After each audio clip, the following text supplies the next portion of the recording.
Olá pessoal, eu sou o Rafael Santana e esse é mais um vídeo do canal Livro na Veia. E eu estou sorrindo à toa, é claro, porque eu vou falar com vocês sobre um dos meus livros favoritos da vida. Estou me referindo ao livro O Hobbit, de J.R.R. Tolkien. Bom, o que dizer, né? É difícil a gente falar sobre o livro preferido, um dos livros preferidos da vida, sem, né, puxar muita brasa para a sardinha desse livro. Mas eu garanto para vocês que nunca leram O Hobbit, que nunca deram muita atenção, não vou dizer muita trela, muita atenção, ainda não se dedicaram, ainda não tomaram essa decisão de ler algo escrito por Tolkien. O que eu posso dizer para vocês é que ele foi um dos autores mais especiais que já estiveram nessa terra, tá? Pensa num autor que não escreve por escrever, não escreve porque quer ganhar dinheiro, porque quer fama, porque quer ser algo, assim, intelectualmente falando, para alguém, se aparecer, sabe? Tem gente que só lança livro, aqui no Brasil e no mundo, para dizer que escreve bem, para dizer que é o tal, para ganhar prêmio. E o leitor, muitas das vezes, acaba ficando a ver navio, né? Porque você pega um livro que foi escrito única e exclusivamente para o autor mostrar que sabe escrever e ganhar prêmios e tal e tudo mais. E quando você vai ler o livro é chato pra caramba. Tem 1 milhão de firulas, mas a história em si é uma porcaria, tá? O principal do livro é uma bosta. O que não acontece com os livros do Tolkien, o que não acontece com O Hobbit, que é um livro extremamente bem escrito, um livro que o autor lapidou o texto, que o autor escreveu cada palavra, sabe? Parece que ele escolheu cada palavra, cada mínima palavra que ele colocou aqui. Não foi assim, do nada, não. Ele pensou, ele passou anos trabalhando nesse livro, tá? E nos demais também, certo? Que ele escreveu depois. E você vê o esmero, a dedicação, o amor, a paixão, sabe? Que ele tem pelo que ele criou. Pela história, pelo universo que ele criou, pelos personagens, pela mitologia. Por tudo. Ele literalmente dedicou a vida dele a essas obras. E a gente vê isso transparecer enquanto vai lendo. Então, muita gente tem esse pensamento de que ler os livros do Tolkien é difícil, que a escrita dele é complicada, não sei o quê, que é muito descritiva. Tem, sim, não vou negar para vocês, que tem muitas descrições, porque o cara está criando um mundo, ele está apresentando um mundo completamente novo. Então ele tem que abordar e explanar, sabe? Trazer detalhes de algumas coisas. Se você pega um livro já querendo terminar logo a leitura quanto antes, realmente você vai achar qualquer livro de fantasia chato. Porque, não todos, tá? Mas livros de fantasia que se passam em outros universos, em outros mundos, ou de ficção científica que se passa em outros planetas, tem que ter uma criação, uma construção de universo, sabe? O autor tem que dedicar ali algumas páginas, alguns parágrafos para desenvolver aquilo que ele está apresentando. E o Tolkien faz isso de forma maravilhosa, tá? Não é maçante, não é arrastada, não é desgastante para o leitor. Você se envolve, você deseja estar lá, por mais complicada, em alguns momentos, que seja aquilo que está sendo apresentado. Tem alguns cenários aqui que eu não queria estar lá. Não queria estar com os anões e com o Gandalf e o Bilbo. E alguns cenários aqui não. Mas, por exemplo, o Condado, a Vila dos Hobbits, a casa do Bilbo. Eu adoraria morar ali. Até me embolei um pouquinho. Adoraria morar ali. E outra coisa, antes de a gente partir para a história do livro. Gente, eu nunca me identifiquei na vida, depois de adulto então, principalmente, tá? Nessa releitura de Hobbit, eu me identifiquei muito com o Bilbo Bolseiro. Se tem um personagem na literatura que eu tenha tido contato até agora, que é a minha cara, que é meu clone, meu irmão gêmeo, é o Bilbo. Porque eu amo literalmente tudo que esse cara ama. Eu amo uma casa confortável, sabe? Um cantinho bom pra você ficar ali sossegado, aproveitando a vida, curtindo ali um barulhinho, né, da natureza em si, sabe? Ou, né, tomando um chá, comendo alguma coisa gostosa, lendo um livro. Eu também gosto muito de ouvir música, de ver uma série, um anime, um filme. Gente, esse cara sou eu. E quando começa a aparecer uns personagens aqui na história, entrões, sabe? Do tipo que sai largando as coisas e atrapalhando o sossego, a paz, o silêncio do Bilbo, ele fica extremamente estressado e eu sou assim também. Eu não gosto de fazer sala pra gente que não me retribui, que vem na minha casa ou que entra na minha vida só pra tirar proveito, só pra encher meu saco. Também sou, né, bastante impaciente com gente assim, como o Bilbo no comecinho dessa história. Se tem um personagem fictício que é a minha cara, é o Bilbo. Já somos gêmeos, hein? Bom, não vou ficar aqui, né, só falando o quanto essa obra é maravilhosa, o quanto eu adoro esse livro. Vou então para a história, certo? Porque eu preciso convencer você a ler esse livro também, se você nunca leu O Hobbit, tá? Ou qualquer outro livro do Tolkien. Sem sombra de dúvidas, eu recomendo que você comece a ler os livros do Tolkien, se você nunca leu nada do autor, por O Hobbit, tá? Não tem outro livro dele melhor para você iniciar no universo dele do que O Hobbit. Tanto que foi o primeiro livro que ele escreveu, que se passa nesse universo da Terra-média e tudo mais. É aqui que a gente conhece personagens icônicos, como o Gandalf, por exemplo. Então, pela primeira vez, né, no caso. Então sim, tá? Se você vai ler Tolkien pela primeira vez, comece por O Hobbit. Antes da história em si, eu preciso comentar sobre essa edição, tá? Que está maravilhosa.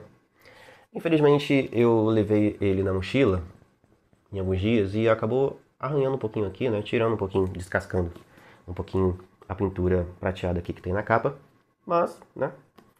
Faz parte, infelizmente. Aqui temos esse mapa fenomenal. Todas as ilustrações do livro foram feitas pelo Tolkien, tá?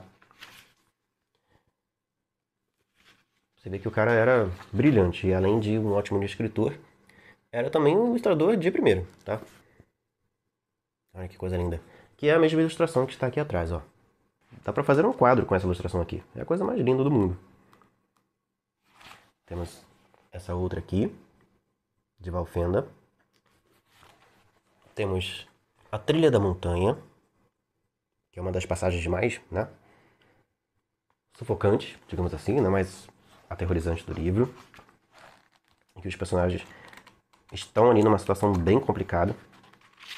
Temos mais uma ilustração colorida, que mostra aqui o Bilbo no topo de uma montanha. Ele foi levado para lá por uma águia gigante.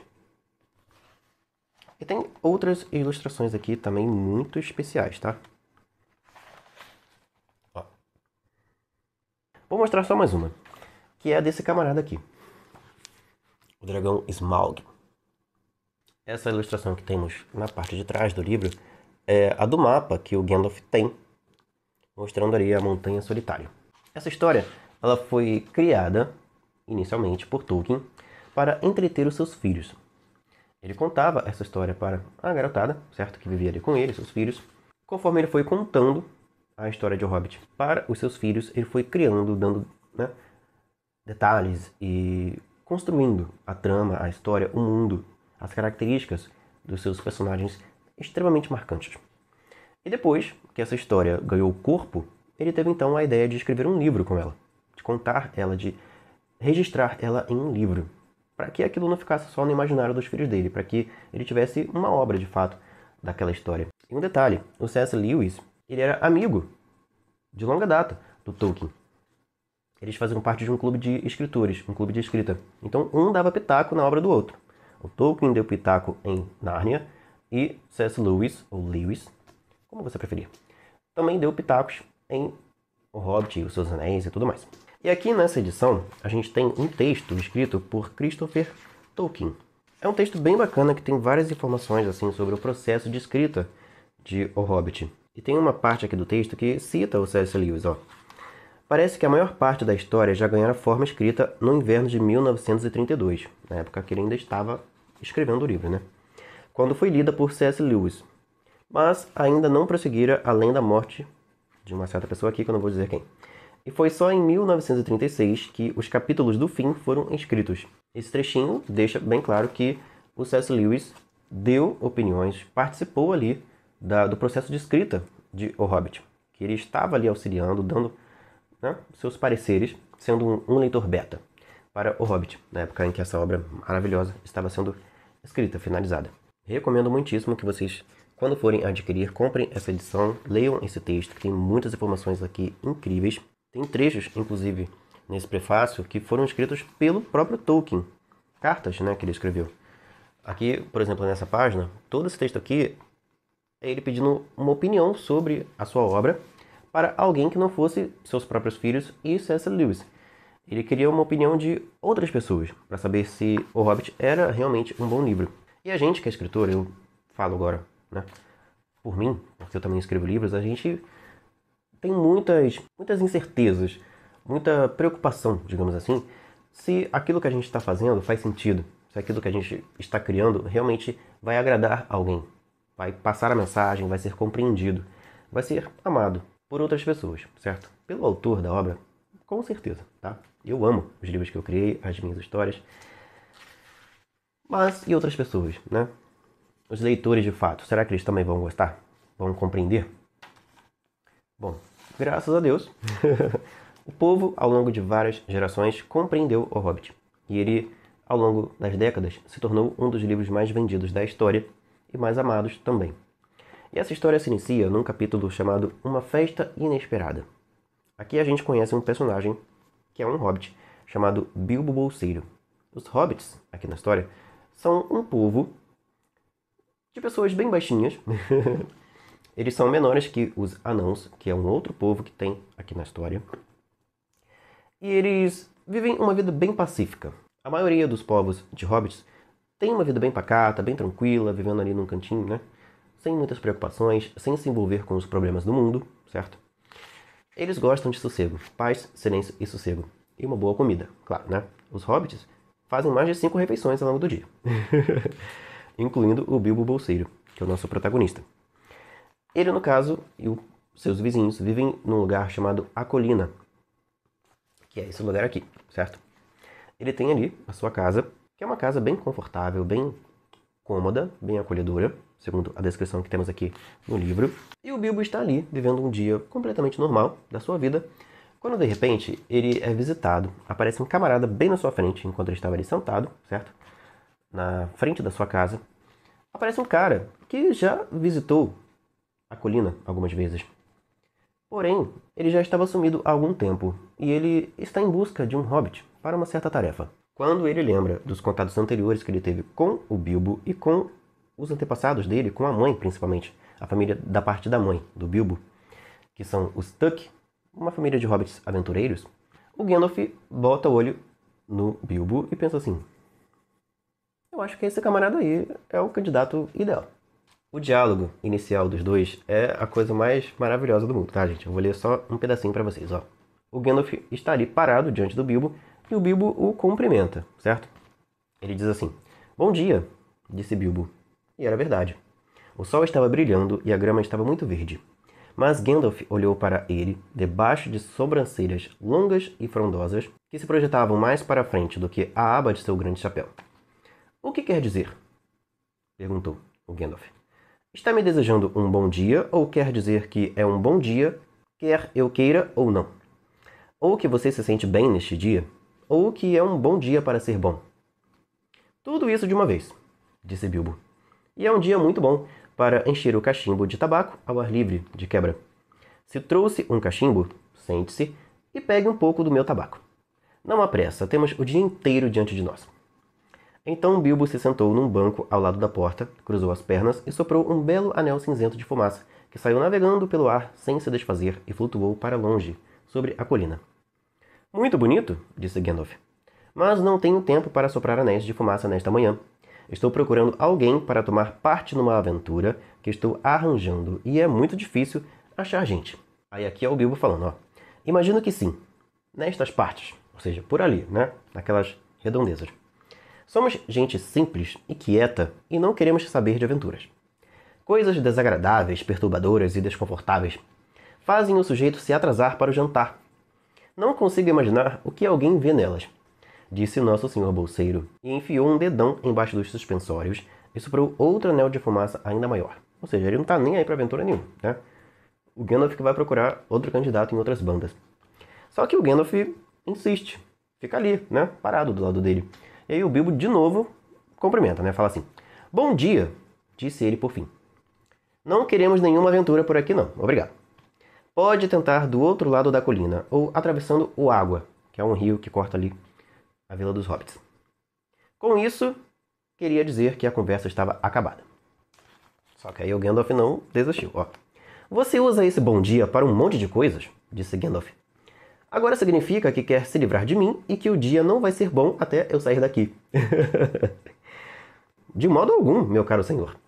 Deixe-me ver. Não acho que eu saiba seu nome. Sim, sim, meu caro senhor. E eu sei o seu nome. Senhor Bilbo Bolseiro.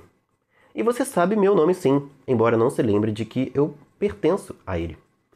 Eu sou Gandalf. E Gandalf quer dizer eu. E pensar que eu haveria de viver para receber um bom dia do filho de Belladonna Tuck, como se estivesse vendendo botões de porta em porta. Porque é a maneira como o Bilbo está tratando o Gandalf, né? Como se ele fosse um vendedor, né? Um mascate, do qual ele quer se livrar, né? O quanto antes. E o diálogo prossegue. Olha, por mim eu lerei o livro inteiro aqui pra vocês, porque é maravilhoso, tá? E aí, o Bilbo meio que se incomoda ali, ele entra em casa e fala, olha, vai embora, né, com suas aventuras pra lá, eu não quero saber de nada, tchau. Tchau e bênção, né? Mas o Gandalf deixa uma marca na porta do Bilbo e vai embora, certo? Algumas horas depois, aparecem alguns visitantes bem indesejados para o Bilbo. Olha, gente, dá vontade de ler tudo. Eu vou ler só mais um pouquinho aqui pra vocês. Alguém bateu a porta dele, né? E aí, quando ele vai atender, ele diz assim: sinto tanto por fazê-lo esperar. Já ia dizendo, quando viu que não era Gandalf de jeito nenhum. Ele achou que o Gandalf tivesse voltado, certo? Era um anão com uma barba azul enfiada num cinto dourado e olhos muito brilhantes debaixo de seu capuz verde escuro. Assim que a porta se abriu, ele foi entrando, exatamente como se estivesse sendo esperado. Pendurou sua capa com capuz no cabideiro mais próximo e, disse ele, Dwalin, a seu serviço, fazendo uma profunda reverência. Bilbo Bolseiro, ao seu, disse o hobbit, surpreso demais para fazer qualquer pergunta no momento. Quando o silêncio que se seguiu já tinha ficado desconfortável, acrescentou. Estou prestes a tomar chá. Por favor, venha tomar comigo. Mas não parou por aí, porque depois foi aparecendo um anão atrás do outro. Aparece um outro anão chamado Balin, e depois que eles se cumprimentam e tal, o livro diz assim, gostava de visitantes, mas também gostava de conhecê-los antes que chegassem, e preferia que ele próprio os convidasse. Tipo assim, eu gosto de receber visitas desde que eu tenha convidado a pessoa para ir até a minha casa, né? A pessoa chegar de surpresa, passar-lhe pela cabeça a horrível ideia de que os bolos, a comida que ele teria para comer, junto com o chá, pudessem não dar para todos. E então ele, como anfitrião, conhecia seu dever e o seguia à risca, por mais que fosse doloroso. Poderia ter de ficar sem nenhum. Não tem comida suficiente, então ficarei sem para oferecer aos meus visitantes inesperados. E aí a coisa vai se complicando, porque depois do Balin aparece, veja bem, o Kiri, o Firi, depois aparece Dori, Nori, Ori, Oin e Gloin. Vários anões. E tem mais, ó. Tem o Bifur, o Bofur, o Bombur e Thorin, que é o principalzão aqui dos anões. Minha gente. E tem um trechinho aqui muito engraçado, ó. Bilbo saiu correndo pela passagem, porque tinha mais gente batendo na porta. Muito bravo e totalmente desnorteado e desacorçoado. Essa era a quarta-feira mais desagradável de que conseguia se lembrar. Para uma pessoa que gosta de paz, sossego e silêncio, receber um monte de visitas uma atrás da outra, né, ninguém merece. Abriu a porta com um tranco e eles todos caíram para dentro. Os anões.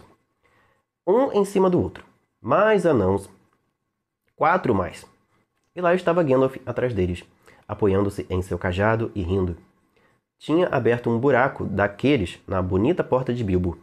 Também tinha, aliás, apagado a marca secreta que fizera nela na manhã anterior. E aí, meu povo, simplesmente toda essa turma, 13 anãos e um mago, decide que está com fome, tá todo mundo faminto, e eles querem comer. E eles começam a comer tudo que tem ali na casa do Bilbo. E o Bilbo, coitado, fica desnorteado mesmo, né? Sem saber o que fazer. Com muita vontade de expulsar todos eles, né? Tem um momento que acontece isso, ó. Ponha mais uns ovos para cozinhar, meu bom camarada, gritou Gandalf atrás dele, enquanto o hobbit saiu pisando duro rumo às despensas, completamente estressado. E veja se traz o frango e os picles. Parece que ele sabe tanto sobre o interior da minha cozinha quanto eu mesmo. pensou o senhor bolseiro, que estava se sentindo positivamente destemperado e começava a temer que uma aventura das mais danadas tivesse chegado justamente à sua casa. Quando enfim conseguiu colocar todas as garrafas e pratos e facas e garfos e copos e pires e colheres e coisas empilhadas em grandes bandejas, estava ficando muito suado, de cara vermelha e irritado. Tem uma cena aqui que vem logo depois, que os anãos começam a organizar a mesa, né, depois da comilança, que o Bilbo quase tem um treco. Porque eles começam a jogar as coisas assim, e cantam, inclusive, né? Tem várias canções ao longo do livro. Olha, gente, eu no lugar do Bilbo também estaria extremamente aborrecido. Depois que toda a bagunça é organizada, o Thorin canta uma outra canção, que traz uma letra assim maravilhosa, tá? Eu estou aqui com a minha outra edição de O Hobbit, a minha edição mais antiga. E eu não sei, mas eu gosto mais da tradução aqui, dessa edição. No caso, a tradução da música, tá? Do texto não tem problema algum com a tradução, né, dessa edição. Eu não comparei para ver qual tradução é mais parecida com a versão original, tá, gente? Mas a tradução da música, e a gente tem a música em português e depois ela em inglês. A letra em inglês, ó, aqui embaixo. Provavelmente para provar, digamos assim, que está bem fiel à versão original. Mas, por exemplo, ó, eu prefiro aqui, tá? A tradução que foi feita nessa edição aqui.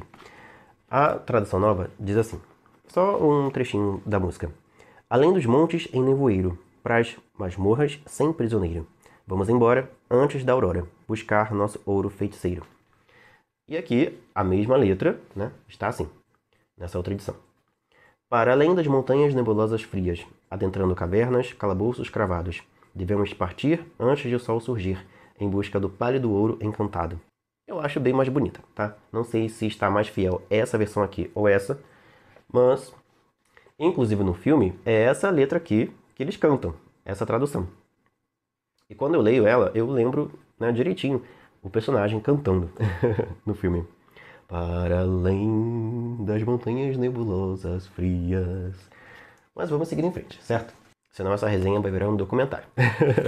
E aí, nessa letra dessa música, é exposto o passado dos anãos do qual o Thorin e esses outros anãos fazem parte, porque tem várias linhagens, vários povos diferentes de anãos. Eles passaram por alguns perrengues no passado. Viviam num lugar chamado Montanha Solitária, que era cercado por um povoado, né, uma cidade chamada Vale, e foi um lugar muito próspero por muitos anos. Os anãos eram mineradores, né, experts, e eles encontraram vários tesouros, várias pedras preciosas, muito ouro, prata, dentro dessa montanha. E viveram ali por muitos anos. Até que várias coisas aconteceram, entre elas a vinda de um dragão chamado Smaug, que atacou aquele lugar, matou, assim, dizimou milhares e milhares de anãos e de homens também que viviam em Vale, a cidade que, né, era circunvizinha a essa montanha. O dragão expulsou as pessoas que viviam ali, os povos que viviam ali, e tomou o lugar para si, o tesouro para si, porque havia muita riqueza no interior daquela montanha. Algumas décadas se passaram, os antepassados do Thorin morreram, o avô e o pai dele, e agora ele tem essa missão. Mesmo o seu povo já tendo se restabelecido em outro lugar, ele quer resgatar esse ouro, esse tesouro, essas pedras magníficas que estão lá dentro. Ele quer essa herança de volta para si e para o seu povo. Então ele montou essa trupe, essa equipe, certo? Esse bando, como disse o Bilbo, de 13 anãos, ele e mais 12 anãos, para irem até essa montanha. O mapa com a localização da montanha e uma chave para uma porta secreta que tem nessa montanha, que é apenas o antepassado, né? Acho que o avô ou o pai. Não sei agora qual dos dois, exatamente, não lembro agora. Sabia da existência dessa porta secreta nessa montanha, que seria uma passagem, né, uma entrada ideal para eles se infiltrarem na montanha sem serem percebidos pelo Smaug, o dragãozão que está, teoricamente, ainda vivo lá. Tem a possibilidade de ele ter morrido? Tem. Mas ela é muito remota. Provavelmente, se eles quiserem reconquistar a montanha e, principalmente, os tesouros que estão guardados lá dentro, eles terão que enfrentar esse dragão aí. Essa entrada, essa porta secreta, o ideal seria que uma outra pessoa, um outro ser, uma outra criatura, passasse por ela. Porque o dragão, ele está há anos, já algumas décadas, vivendo ali naquela montanha. Então, se um anão tentasse entrar ali, iria sentir, ia perceber o cheiro dele imediatamente. Então, eles precisariam, certo, de uma outra pessoa que fosse até lá, que tivesse a altura ideal para passar por essa passagem, por essa entrada secreta, e que o dragão nunca tivesse tido contato com ela, certo? Que o cheiro dela não despertasse o dragão, não chamasse a atenção do dragão. E aí, esse gatuno, essa pessoa, conseguisse ajudar os anãos a se infiltrarem lá também. E haverem um jeito de retomar a montanha para si. E aí, por isso, o Gandalf teve a ideia de encontrar um hobbit. Afinal de contas, os hobbits são menores que os anãos. E aí, a possibilidade de eles conseguirem entrar nessa montanha por essa passagem secreta seria muito grande. Se não fosse usado um hobbit, teria que ser usado, sei lá, uma criança. Não ia dar muito certo, né? Por causa da altura, do tamanho, da largura do corpo também. E que hobbit melhor do que o atual descendente dos Tuck, da família Tuck, que é uma linhagem de hobbits que é conhecida por ter vivido aventuras, por ter explorado o mundo.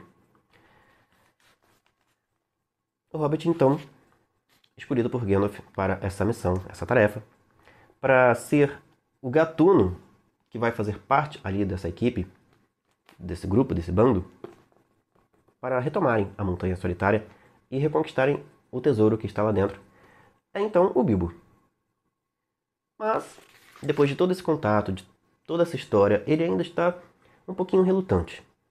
Ele não quer largar a vida dele, né? O sossego dele, a paz dele, para sair por aí pelo mundo até um lugar que provavelmente, né, não vai ser nem um pouquinho fácil se penetrar, certo?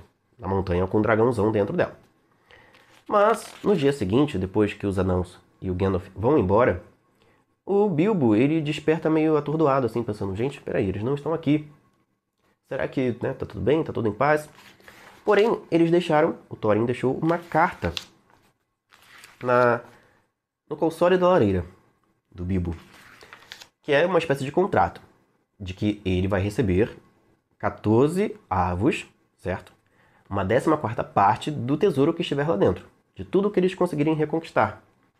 Vai ser dividido em 14 partes, certo? Os 13 anãos e o Hobbit. Ele fica meio bolado assim, meio pensando, né, se vai, se fica, e ele acaba indo.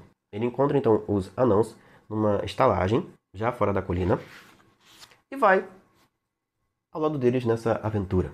E a partir daí, a vida do Bilbo nunca mais vai ser a mesma, porque ele vai viver situações que ele jamais imaginou. Situações bem arriscadas. Entre elas, se encontrar com trolls famintos, tá? Bem dispostos a cozinhar, todos eles. Teremos também uma passagem por um interior de uma montanha, onde eles meio que foram raptados, levados para lá, e depois o Bilbo acaba se metendo numa situação bem arriscada, não só com os goblins, que são os seres asquerosos e muito cruéis que vivem ali, mas também com uma criatura chamada Gollum. O Bilbo, ele vai meio que cair nas profundidades daquela montanha e vai se deparar com esse serzinho bem, né, medonho que vive ali. E antes disso, antes desse encontro com o Gollum, com o qual ele vai trocar, né, vai disputar um jogo de adivinhas ou adivinhações, o Bilbo vai encontrar um objeto que vai mudar a vida dele para sempre. Não a dele apenas, mas o rumo inteiro da Terra-média. Ele encontrará um anel, vai guardar em seu bolso. E durante essa disputa deles, porque basicamente o Gollum, ele tinha duas opções. Ou, se o Bilbo ganhasse a disputa de adivinhações, ele levaria o Bilbo até a saída da montanha, ou seja, ajudaria o Bilbo a escapar dali, ou ele devoraria o Bilbo, certo? Porque ele se alimenta de peixes, de algumas criaturas que tem no lago ali, nos interiores, nas entranhas da caverna, onde, né, ele habita ali, né, escondido dentro da montanha. Mas de vez em quando ele fica invisível e rapta alguns goblins para comer. E um hobbit, teoricamente, é um alimento mais saboroso, mais agradável do que um goblin. E teremos então essa disputa de adivinhações entre os dois, que é uma das cenas mais memoráveis, tanto aqui no livro quanto no filme. Para mim ficou espetacular lá também. E o Bilbo, meio que para se safar, porque ele não tinha mais imaginação para criar adivinhações e conseguir sair daquele risco que ele estava correndo ali, né?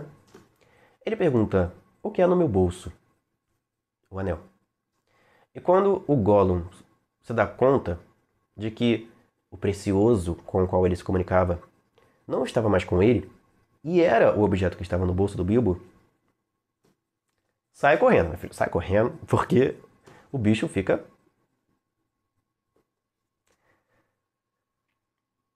Bom, seguindo em frente, certo? Muitas aventuras virão ao longo dessa jornada de Bilbo Bolseiro, Thorin e os demais anãos. Eu acabo não incluindo muito o Gandalf nessas descrições aqui do grupo e das aventuras que eles vão vivendo, porque o Gandalf simplesmente dá a entender que ele já meio que sabia tudo o que ia acontecer. Porque sempre nas situações mais arriscadas, ele evapora, ele some. Em algumas delas, ele acaba ajudando o grupo, mas em outras, quem salva o grupo é o Bilbo. Então, tipo assim, meio que tá comprovado na história, não tem algo, não que eu me lembre, que deixa isso claro no livro, de que o Gandalf sabia de tudo o que fosse acontecer, mas ele sabe, de alguma forma, ele mago, descobriu cada passo que eles iam viver, porque ele some nas horas mais adequadas para ele e não para os demais. E ele meio que já sabia que o Bilbo seria uma peça fundamental nessa jornada. Inclusive sabia que o Bilbo ia ter um segredinho ali, né, muito útil. Ele não sabia qual era o anel, que anel seria aquele, mas sabia que o Bilbo ia encontrar um objeto que ia ajudá-lo a ficar invisível. E que tendo essa possibilidade de ficar, né, invisível, ele conseguiria então ajudar os anãos de uma forma que nenhuma outra pessoa na Terra-média inteira conseguiria. Tem inúmeros momentos da história, depois que o Bilbo passa a ser o novo dono do Anel, que ele, se ele não estivesse ali, o Thorin e os demais anãos já teriam morrido há muito tempo, no meio do caminho ali. Nem teriam visto a sombra da Montanha Solitária. Inclusive, lá na Montanha Solitária, o Bilbo é a peça fundamental em todos os momentos que eles vivem lá, incluindo o momento ápice da história, que é o momento em que eles conseguem chegar lá, depois de passar por muitas situações terríveis, tá? É aventura de primeira qualidade. O Bilbo se infiltra na Montanha Solitária. E ele se depara então com Smaug, o dragão. E eu marquei aqui um diálogo do Smaug falando com o Bilbo, que deixa muito claro quem ele é, o que é essa ameaça, essa criatura, esse adversário que Bilbo, Gandalf e os anãos... Gandalf não, porque o Gandalf também sumiu aí nessa parte da história. Que desafio esse grupo terá para reconquistar a montanha e o tesouro que há lá dentro? Porque eles vão se deparar com isso daqui, ó. Então Smaug realmente riu, a valer. Um som devastador que chacoalhou Bilbo até jogá-lo ao chão. Enquanto na parte de cima do túnel, os anãos se amontoaram juntos e ficaram imaginando que o Hobbit tinha chegado a um fim repentino e horrendo. O Bilbo foi se encontrar pela primeira vez com Smaug, enquanto que os anãos ficaram escondidos num túnel, um dos túneis ali da montanha. E depois dessa gargalhada de um dragão funesto, terrível, eles pensaram que o Bilbo tivesse ido dessa para uma melhor, ou pior, né? Vingança! Bufou o dragão. E a luz de seus olhos iluminou o lugar do chão ao teto, feito relâmpago escarlate. Vou tentar fazer a voz do dragão, ó. Vingança! O rei sob a montanha está morto. E onde está sua gente que ousa buscar vingança? Girion, senhor de Vale, está morto. E eu devorei seu povo como um lobo entre as ovelhas. E onde estão os filhos de seus filhos que ousam se aproximar de mim? Mato onde desejo e ninguém ousa resistir. Sobrepujei os guerreiros de outrora, e não há outros como eles no mundo hoje. Naquele tempo eu era jovem e tenro. Ele está narrando o que ele fez no passado, tá? A devastação que ele fez no passado. Agora sou velho e forte, forte, forte, ladrão nas sombras. Vangloriou-se. Minha armadura é como 10 escudos. Meus dentes são espadas, minhas garras, lanças. O golpe de minha cauda, uma trovoada. Minhas asas, um furacão. E o meu hálito, morte. Você encararia um personagem que se descreve assim? Eu jamais ia meter o pé. Deixa esse tesouro pra lá, prefiro continuar pobre, mas sossegado pelo resto da minha vida. E a história não para por aqui não, tá? Depois de todo o embate com esse dragão, ainda virá uma guerra. Olha, tem trama, tem aventura, tem personagens marcantes, maravilhosos. Tem situações assim icônicas, que só aqui nesse livro você vai ter contato, você vai conhecer, você vai viver também, junto com o Bilbo, os Anãos e Gandalf. É um livro marcante, tá? Uma leitura que você jamais vai esquecer na sua vida. Fica aí, então essa resenha enorme. Eu não trouxe todos os detalhes porque eu quero que você leia esse livro, tá? Se você nunca leu, O Hobbit. Mas espero ter conseguido te convencer, tá? Ter passado um pouquinho da magia que tem nessa trama maravilhosa. Tem vários outros trechos aqui, porque são muitos os perigos pelos quais o Hobbit, Bilbo e os Anãos passam. Tem a cena dos lobos, das águias, né? Encarando os lobos. Tem, olha, toda a questão da guerra mais pro final do livro. O contato deles com Beorn. Tem muita coisa bacana aqui, tá, gente? É um livro, assim, primoroso, tá? Maravilhoso. Sem defeitos. Então é isso. Um livrinho para você guardar para sempre no seu coração, na sua vida, na sua memória. E para compartilhar com as próximas gerações aí da sua família, da sua vida, certo? Fica aí então a resenha de O Hobbit. Logo logo conversaremos sobre os demais livros do Tolkien, tá bom? E já sei que serão experiências maravilhosas, tá? Algumas um pouquinho mais complicadas, mais densas, como é o caso da leitura de O Silmarillion, que eu sei que é um texto ainda mais trabalhado do que o de O Hobbit, com muita história, com muita poesia, com muito, né? Mas, apesar de ser mais denso, mais complicado, mais difícil, digamos assim, tenho certeza que também vai ser apaixonante a leitura de O Silmarillion e dos demais livros de Tolkien. Tanto essa edição, que é a edição mais atual, quanto essa daqui, se você achar na estante virtual ou em algum sebo físico, vale a pena, tá? Não importa qual, leia O Hobbit, tá bom?